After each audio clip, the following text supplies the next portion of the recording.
two types of flexes in anime. There's the physical flexes, when characters flex their muscles and all of a sudden their muscles become 14 billion times larger than the average man's head. You see this in anime like Baki the Grappler and from Toguro from Yu Yu Hakusho. And the second type of flex is the metaphorical flex, when Escanor says he doesn't hate people weaker than him, he merely pities them. He is flexing his metaphorical muscles, garnering him a title that surpasses badass. Now, the majority of this video will be covering the second metaphorical flexes, but bonus points if it can be both the physical and metaphorical one together, because hey, that would just be dope. I say that because that is the one that I want to start with today. But before that, on my latest biggest flexes in anime video, I told you that if you were gonna get the video to 20,000 likes within the first day, yes, I limited it because I'm epic, or so I thought, I would upload the next one within a week. Well, this is within a week, so, you know, you won that competition. But what you may not have known is that you got it over 20,000 likes in 3 hours. As a contrast, my first biggest flexes in anime video got like 1 million views. It has a total of like 60,000 likes. My second biggest flexes in anime video has like 400,000 views, and it also has a total of like 60,000 likes. What the hell, fam? So I've devised the ultimate stratagem in order to continue. Being that most of my videos don't do that well, we will put the bar in a slightly different area. 50,000 likes! And the next biggest flexes in anime video will be coming out within the week of this one. Damn it, you forced me to pull all of my cards, because going above that would be pretty insane for a video like this. I mean, my channel's not that big. I don't know how you're doing it. It's terrifying, but at the same time, I want to make it plausible so it doesn't look like I'm forfeiting on doing this weekly thing, because Lord Nuxanor never forfeits. But when it comes with the fanbase, I just happen to lose more often than I win, but I lose with dignity nonetheless. Had to flex on you there. 50,000 likes, next one's out within a week. That's the point. Anyway, first flex combines metaphorical flexing with the physical and gives us one of the greatest flexes in all of anime. You know, the typical crazy build up to those massive climactic son versus father fights where the father's like crazy evil demon guy and the son has trained his whole life for this very moment. Well, you sort of get one of those in Baki the Grappler. So Baki is going up against Ujiro Hanma. Hanma comes off a helicopter where this other badass character is all beaten up, proving Hanma has taken him down. And Baki's about to fight his own dad because, you know, Baki trained a lot. He's like really strong and stuff. The huge. And as he's running up to Hanma to give him a blow, all of a sudden the ground starts shaking. What is going on? It's an earthquake. Everyone starts freaking out. Oh my god, big earthquake. It's a large one. We're all toast. And Hanma just smiles and punches the ground, stopping the entire earthquake. This is before the fight starts. Now, if that's not one of the greatest flexes you could ever think of, I don't know what is. This is like, you know, a realistic-ish martial arts anime, and the dude just punched the ground to stop a freaking earthquake. But you really know the flex is the real deal because he doesn't then say, well, look at my power. I have stopped an earthquake, for I am awesome. No, he then turns to the people that are trying to attack him and says to them, never fear, you are safe. Oh my god, that's unbelievable. And then, of course, Baki runs up to him, starts, like, punching him in the face 1,000,000 times, kneeing him in the face 1,000,000 times, choking him and stuff. And he's just kind of standing there letting it all happen, and it doesn't even affect him. But this doesn't even come as a surprise after the mad lad bitch slapped the freaking planet and shut it up. I'm sorry, I just shudder at this scene. This is like one of the best flexes ever, especially in like a realistic-ish anime, where granted they have large muscles, but it's not like they shoot laser beams and whatever. It's not like planets are being destroyed. It's like I thought Takamura boxing a bear and killing it was overkill, and then this guy delivered enough force to counteract an entire earthquake, and then just nonchalantly continues like nothing even happened. And speaking of nothing even happened,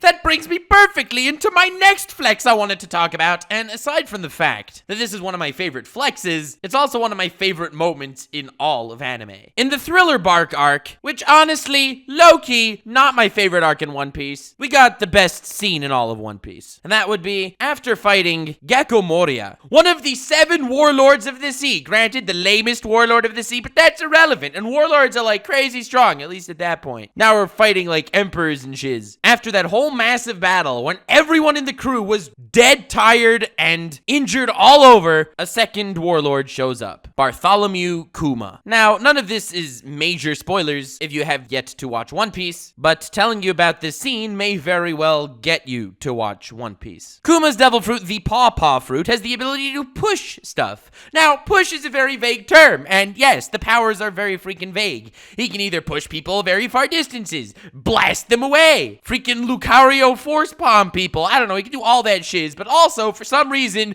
that includes the ability to push all of the pain and drowsiness out of someone and have it float in a nice paw-shaped blob of energy in the air. Do I know how he does it? Well, I guess it kind of falls under the lines of pushing because he's pushing the energy out, but if that is included in pushing, then he technically should be able to do like literally anything. Oh, I'm pushing the life out of you. I'm gonna push the shiz out of you. And yes, I understand that when I said shiz, it was to censor a no-no word, but it sounded a lot like jizz, and I'm not talking about pushing the jizz out of you because we've all read those dojins.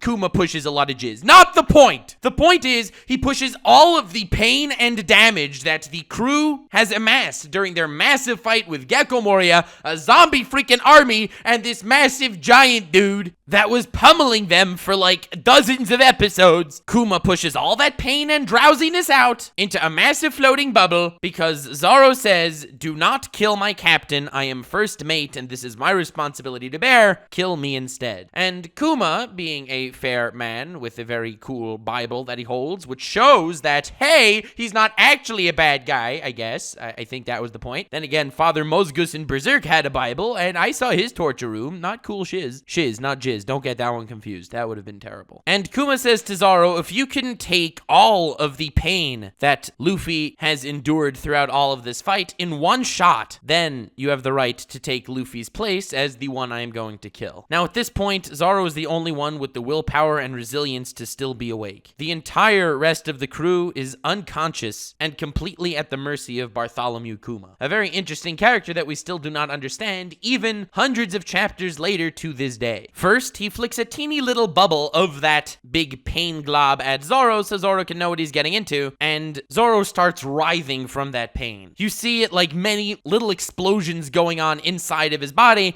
and exactly how brutal of a task it was even to absorb the teeniest of little bubbles. Then Kuma says, well, do you still accept, or am I going to kill your captain? And Zoro, without even thinking twice and without even saying a word, plunges himself into the massive pain bubble floating there, and the screen then shifts scenes. There is no way we could have watched what Zoro underwent at that point, but then the crews start waking up. And believe it or not, the crew doesn't feel all that much pain or weariness because all of that was pushed out into Zoro. And as the crew starts picking up on their surroundings, trying to see exactly what went on, exactly why they're still alive, because Kuma was here, Sanji happens on Zoro. Zoro is standing with his arms crossed in a massive pool of blood, presumably his own, with his jaw clenched and with his eyes closed. He's standing there unable to move because even the action of lifting a finger or speaking would be unfathomably painful. Now, until this point, I have not mentioned any flexes. I have mentioned an extremely selfless badass scene, but the flex is what's about to come. Sanji and Zoro always have a rivalry. They're always trying to one-up each other, who's more important in the crew, who's stronger, who's better, whatever. And when Sanji says to Zoro, hey Zoro, you were awake. What happened to the other warlord dude? What's with all this blood? What's going on? Zoro, who can barely speak through his pain without even turning his head because that action alone would have been too intense, says nothing happened. As both a fan of One Piece and an avid Zoro fanboy, I wanted Zoro to get all the credit he deserved for this selfless move, and he did not. I never felt so flexed on by an anime character. In turn, Zoro saying nothing happened was far more badass than if he would have gotten the appreciation he deserved for that selfless act. There are characters that flex on other characters. There's a character in Baki that punches the planet to get it to stop quaking. And then there's Zoro, nonchalantly through grit and pain saying nothing happened. And to this day, I have never been so flexed on by how beautiful of a selfless act I just witnessed. It shattered all of my expectations by him not getting credit. Zoro saying nothing happened was my favorite scene in One Piece and one of my favorite scenes in anime. And yeah, I know I'm supposed to be working on that No One Understands Zoro video, but it's gonna be very long, and you know, I got stuff stuff to do. If this gets 50,000 likes, I'm going to need to pump out another one within a week, and chances are I'm going to need to pump out another one within a week from that. I dug myself a hole here, fam, but the good news is I am working on another video, the biggest dick moves in anime, and one of them is that my No One Understands Zoro video is not out yet, so I do understand what you're going through, but I also apologize and would like to move on to the next epic flex. The next one will not be as sad as solemn, it will be slightly hyper, and it's from Yu-Gi-Oh! Yu-Gi-Oh! Has a lot of epic flexes, and most of them, yes, do belong to Kaiba. That said, I was gonna talk about how Kaiba has a jet plane in the shape of a Blue Eyes White Dragon, but I'm gonna save all the Kaiba flexes for a future video, because this is really my favorite flex in Yu-Gi-Oh! At least in OG Yu-Gi-Oh! GX has a pretty dope one as well, that I will definitely talk about on a future occasion. Pegasus flexing on Bandit Keith. Bandit Keith is an American, which is the anime equivalent to being a massive dick. And Bandit Keith is like this epic card player, and he's supposed to play Pegasus. And Pegasus doesn't play him. What? Pegasus doesn't play Bandit Keith? Bandit Keith is so good and stuff. No, instead, Pegasus gives his deck to a kid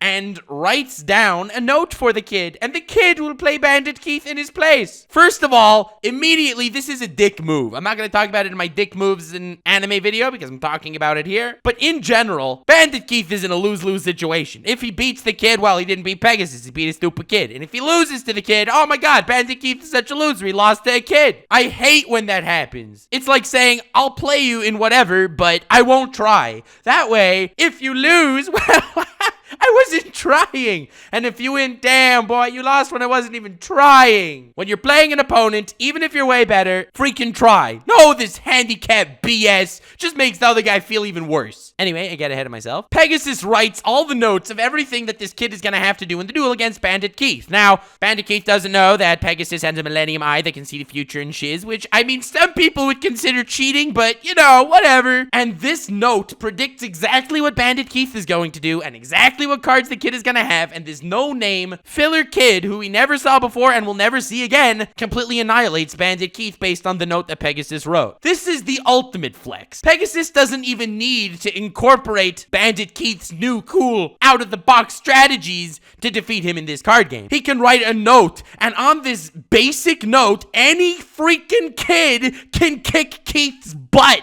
Now, if that's not flexing, I don't know what is. Sometimes dick moves can evolve into flexes if done properly, and this is definitely dick moves done right. And it was an absolutely badass flex. No one's messing with Pegasus if his petty little note can beat Bandit Keith. I mean, he's from America, so that's basically the anime equivalent to being ruthless. Yu-Gi-Oh! In general is definitely a strategy game where a lot of credence is given to the individual player's personality and play style, where you have to constantly adapt to the new situation going on. In the anime especially, they like to make believe it's like 4D freaking chess, okay? It's like Light versus L from Death Note, and then there's Yugi versus literally anyone. There's no, oh, I special summon these three guys, tribute them to summon fat guy attacks you directly, I win, ha! You suck. That doesn't really happen. In Yu-Gi-Oh! It's like you have to combo with like at least 45 cards to do anything of value. Well, if I use Stone Giant to break the moon, it'll kill the tides and kill your water monster, so, you know, like that out-of-the-box type thinking. So imagine two chess masters are supposed to get into a game,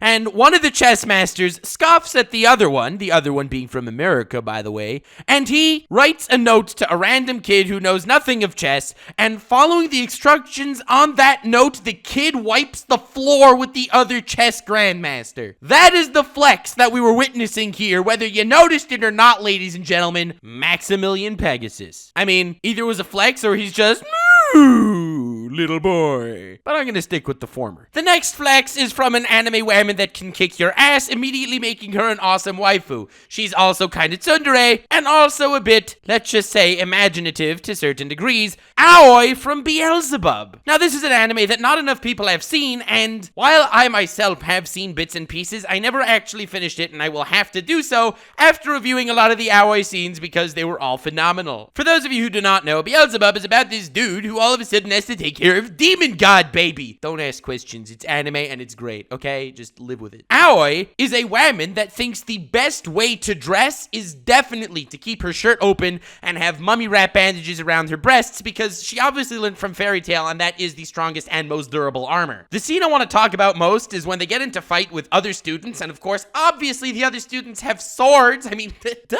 Aoi's like, I can take him, and everyone around's like, Aoi, how are you going to do so? They have swords and stuff. Aoi's like, any of you have like a ruler or something? And they're like, okay. And they give her a wooden ruler, and she cuts their swords in half with a ruler. If I'm not at 50,000 likes yet, then definitely smash that like button, because I just introduced you to a true gem of a woman and a true gem of an anime. She cut their swords with a ruler. There's nothing else that needs to be said. I could have literally titled this video, She Cut Their Swords with a Ruler, and I deserve 50,000 likes. So definitely do that. I don't think you'll be able to this time, partially because I want a break, but hey, all's fair in love war on YouTube. Except for the fact that all my videos get demonetized. That'll also be in the biggest dick moves in anime video. But back to epic flexes, and there are plenty of good scenes with Aoi that I am not talking about, because I suggest you watch Beelzebub for the awesome hilarity, and spoiling any of these scenes would truly be a sin. I mean, she thinks that the main character's gonna propose to her or something, and she's getting all worked up, and then the main character's just like, hey, you're a strong woman and I respect you, so how about you become this baby's mother? And she then proceeds to destroy half the school. You know, typical anime high school stuff, but it's pretty amazing. Next flex! In JoJo's Bizarre Adventure Part 5, Giorno Giovanna, the JoJo of the season, has some pretty hype flex moments, but I think none actually beat that one happy time he was fighting a certain stand user, and I don't really like talking about what stand abilities are, because half of the fun of JoJo battles is trying to figure out the opponent's stand abilities and how to defeat them.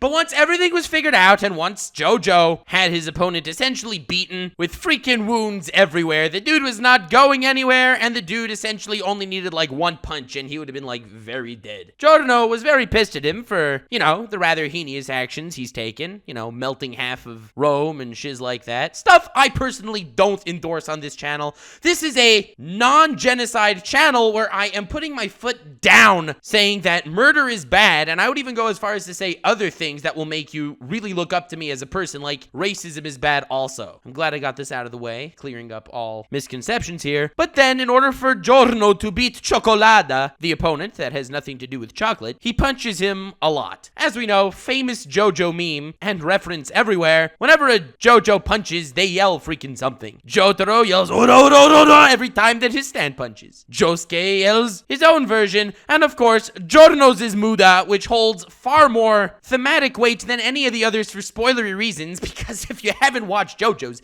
pick that shiz up, fam! And then Giorno yells Muda, Muda, Muda, Muda, Muda, and he punches Cioccolata, not once, not twice, not 100 times, but he punches Cioccolata for 7 pages of manga straight. It is 7 pages of punches when the dude was already on his last limb to begin with. Who was he flexing on? Well, the guy who was getting punched partially, but also to us exactly how much he wanted to get rid of this guy. 7 pages of punches is something most people would probably consider overkill, even though he was fighting against an opponent that isn't even like a main opponent, despite being a bad dude. And once again, I do not endorse the slaughter of innocent people. I think it's completely uncalled for and should not be a thing. But 7 pages of Mudas and JoJo's is essentially the collective fan base having one long orgasm, because Cioccolata by the end of this has been reduced to a glob of meat. And every time Giorno beats that meat, we collectively beat ours. And then to top it all off, he chucks him in a garbage truck where it crushes his body, which is very cool. Now, this is taken from a different flex in JoJo's, and that's when Jotaro does a very similar thing to Steely Dan.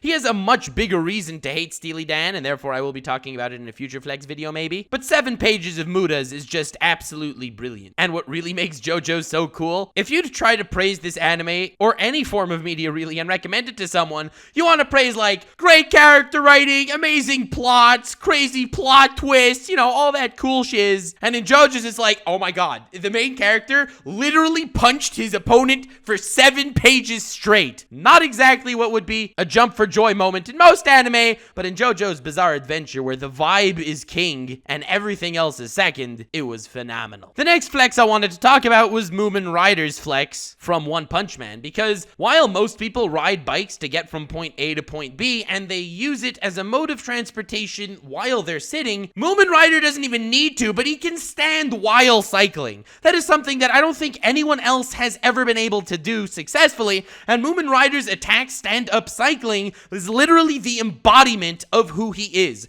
He'll take everything to the next level just because he can. That's why he's one of the most powerful characters in his respective franchise, and that's why his stand-up cycling technique is one of the biggest flexes on everyone ever. He doesn't need to do it, but he will because he can. Very cool, Moomin Rider. Very cool. Next, I wanted to quickly mention Sakamoto from Sakamoto desu ka? This anime is literally about a guy named Sakamoto who's so perfect, everything he does is flexing. I mean, watch the first episode of this anime and you'll more than get what I mean. There's at least a few dozen flexes in there. The guy will like be sitting down and someone wants to get him, so like he'll pull the chair away from under him so he'll fall down, and he'll somehow defy physics and float in place as if there was a chair under him, where he's literally sitting on air purely because he could. Sakamoto is a perfect character in literally every way, and everything he does is a flex. The more he flexes on people, the more people want to try to get him, and the more the people want to try to get him, the harder he ends up flexing.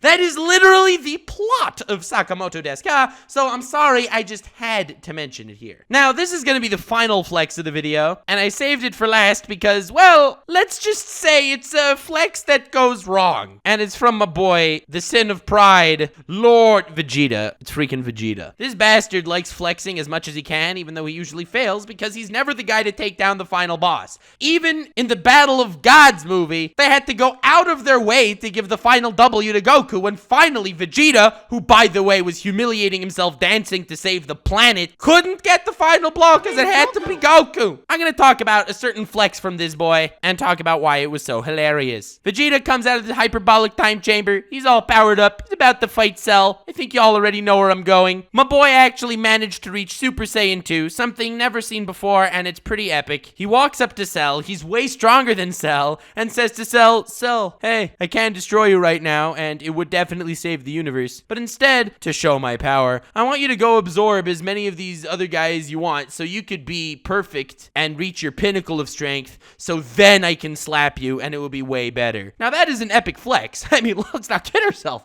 Vegeta saying, "Hey, I can beat you so badly right now and it will save the world. I'm so confident in my ability to save the world and in my strength. I'm gonna let you grow to your max power right now in front of me and I'll still slap you." So Cell does that, he gets much stronger, and he then slaps Vegeta! I love this scene so much. His pride completely destroys him, it's completely in character, and Vegeta was flexing so hard, and ended up getting flexed on so badly. God, I love Vegeta, literally my favorite thing in Dragon Ball. And that's where I'm gonna have to wrap it up, folks. We talked about some pretty epic anime moments here today, didn't we? Hell yeah. Zoro saying nothing happened, Pegasus using a kid to beat Keith live, 7 pages of Muda, Moomin Rider cycling while standing, Sakamoto flexing by literally existing, Vegeta flexing on Cell so hard he's letting him power up and then he gets annihilated, Aoi from Beelzebub slicing up swords with a ruler, and of course,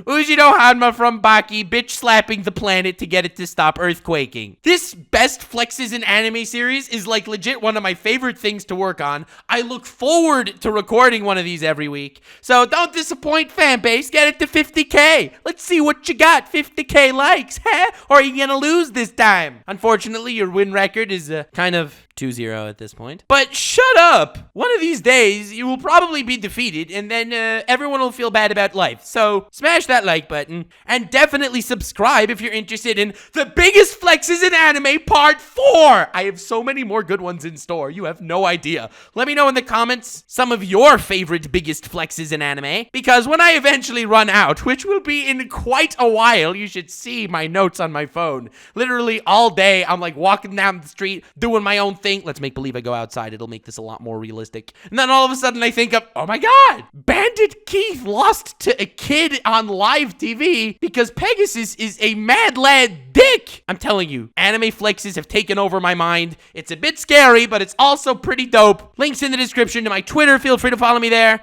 To my Patreon. All patron support really freaking helps, especially with all the demonetization stuff that's been going on. Biggest dick moves in anime coming soon. And also link in the description to my dude, Lord Brigo from the All Day Anime channel, where we are going to be doing brackets debating which of these 8 flexes was truly the biggest flex of them all. We already did one on the biggest flexes in anime in the past on his channel, so you can check that out. Get him to 100k subs. That would be dope. I cannot tell you how much fun I'm having doing YouTube, and I hope that carries over as passion in the videos. Love you guys, and remember to stay weird, fam.